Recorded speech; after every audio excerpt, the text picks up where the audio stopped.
Hey everyone, it's Trish and I'm back with day number 5 for the holiday series for this year.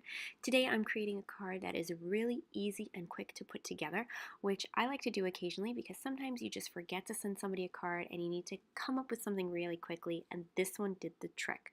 So I'm starting out with my all-time favorite die set, the Lawn Fawn Stitched Rectangles die. And I've die cut that out of some Ranger Distress watercolor paper. And I'm prepping the surface with my EK6X powder tool because I will be doing some heat embossing.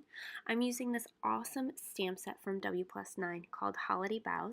It is an older stamp set, but I really love that huge Happy Holidays scripty set on the stamp set. So I'm inking that up with some some Versamark ink, and I'll be stamping that with the Ranger Superfine Detail Gold Embossing Powder. And that'll be the focal point of our card front. So once I've gone ahead and done that, I'm going to go ahead and pull some distress inks that you'll see here in a minute. I'm using a variety of colors. I'm using antique linens, bundled sage, iced spruce, pine needles, and mowed lawn. So I'm taking the antique linens and I'm applying that right to the center of this panel, right behind the sentiment. And I just want a little bit of a glow behind it.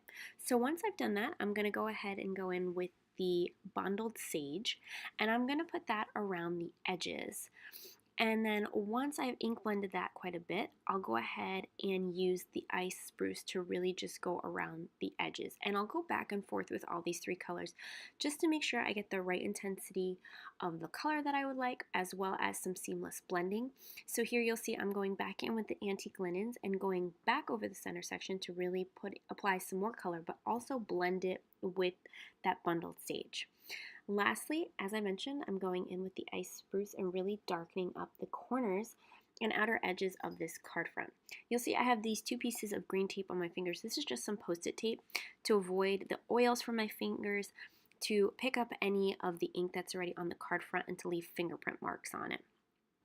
Once I've finished ink blending the outer edge, I'm taking Pine Needles Distress ink as well as Mowed Lawn, and I'm taking the largest pine needle from the stamp set, and I'm just applying that and stamping that to the top and bottom edge of my card front.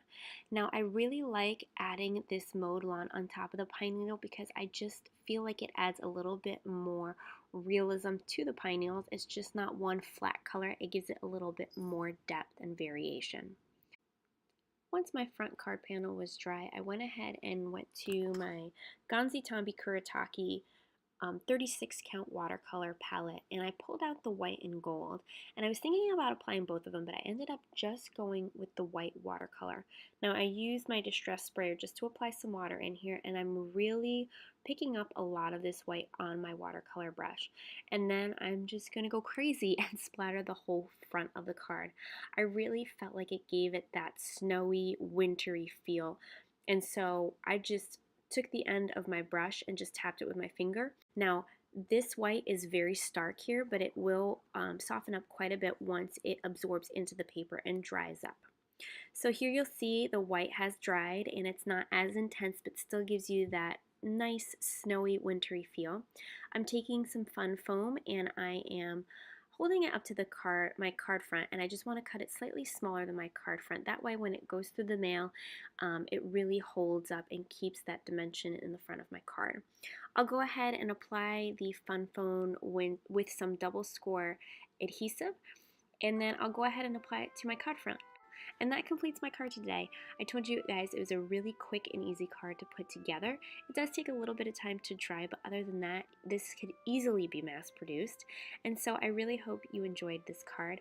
I will be back very soon for day 6 of the holiday card series. And as always, there's a link down below to my blog with links to all of the products used on this card.